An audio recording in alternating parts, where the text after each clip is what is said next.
there friends, Nibs again. I'm out here tinkering around out in the garage and come up with a solution to a problem that I didn't know I was even going to have a week ago. But I recently picked up this Feinwerkbau Sport Model 124 and it needs a new piston seal, so I have to be able to take it apart. So in order to do that, they have a special tool called a spring compressor, but I didn't want, I'm an El Cheapo and I didn't want to spend the money on it, so I decided I'd try to come up with my own method to enable me to get this thing apart and back together again. So let me show you what I did. It was real cheap. All I needed was a couple of woodworking clamps and a couple of chunks of scrap 2x6.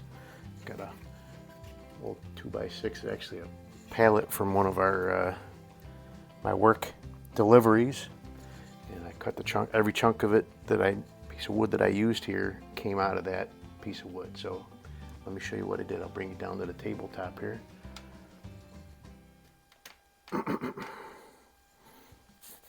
So first thing I did was just a chunk of wood at the end here to clamp to keep the so I removed the barrel. You really don't need that to put this together.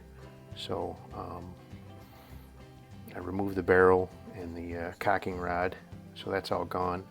But got a clamp a piece of wood at the end here, and then kind of the most tricky piece, and it really wasn't that tricky, but I made this little hook that you can actually, so you clamp that right on the edge.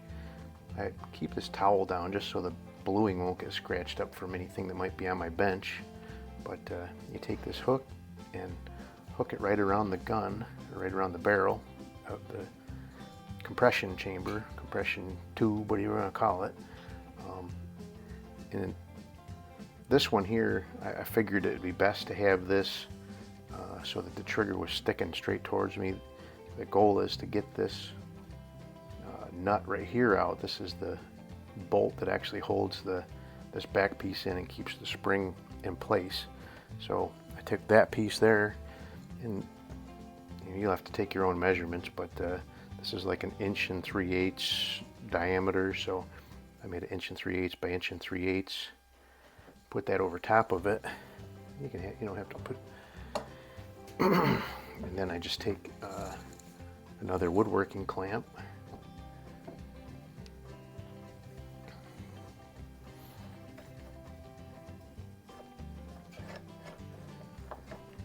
You don't have to reef down on it real hard or anything. You don't want to bend that tube, but all you're doing is holding that down so it can't fly up out. This piece back here is going to hold your piece front to back. Now this is actually something I saw on another fella's channel. He came up with this idea, and I don't know if it was his idea or he stole it from somebody else either, but so the goal is to push this little cap in enough so you can take the pressure off this screw to be able to get that out, and then the spring will come out the end here. But we have the safety latch here sticking out the end, and if you just tried to put your clamp on there, you'd crush it. So I made this little block of wood with a little cutout in it that's going to surround that safety lever and hopefully preserve it and keep it from getting crushed. So then now I can use just a standard woodworking clamp to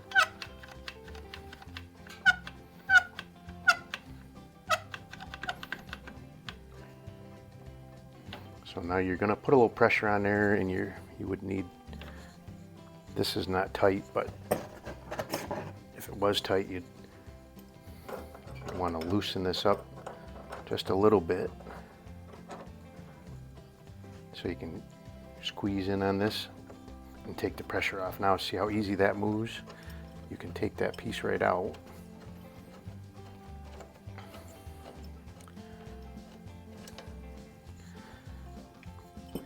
And after watching somebody use the spring compressor that you can buy for these, I think that, I'm not saying this is better or worse or whatever, but in my mind, so that there's a piece captured here that's the safety and the safety spring.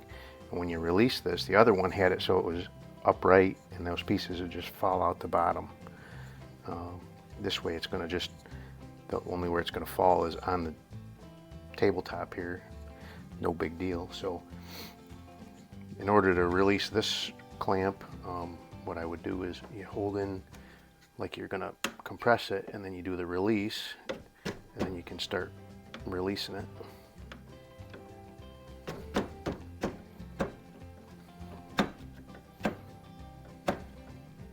I guess if you had a screw clamp, this might be a little bit easier or whatever, I'm not sure. But so now I've got it loose. There's my safety I was talking about right here. So that you can undo that, and so your safety would come out. Then you take all your pieces out. And this spring right here is the tensioner spring for the safety, so you got to make sure you don't lose that one as well. And then in reverse, you almost need 3 hands to do this, but it seemed like that way even with the once you get the clamp started on it, it's not too bad. Getting them not in the way, I hope.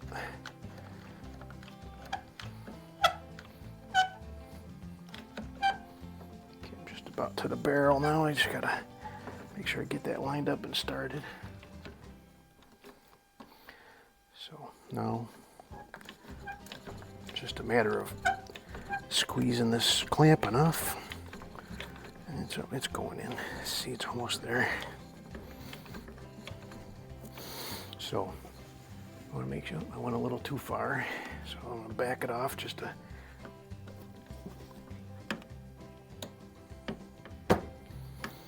a smidge here.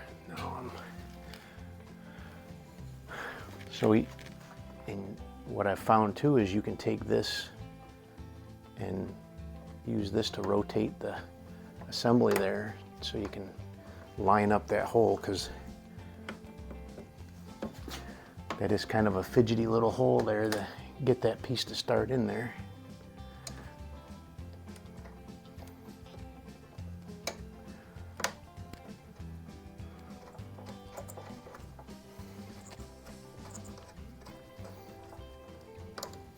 There you go. Now you just squeeze that, and you take the pressure off, and we're all back together. So I've had these woodworking clamps for 25 years, so they didn't cost me anything, and this piece of wood didn't cost me anything. So being the cheapo that I am, I have succeeded. There we go. And that, don't worry, I didn't put the cocking shoe in there, but I know I need to put that in there before I reassemble it for the final time. So anyway, let me bring you up. All right, quick, simple little procedure there. Getting the power system of the Feinwerkbau model 124 apart. I really don't know if this will apply to any other air rifles or not, but we'll find out in the future, won't we? So anyway, hope you liked the video.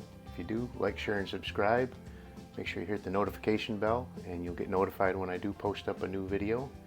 And we'll see you next time. Have a great day.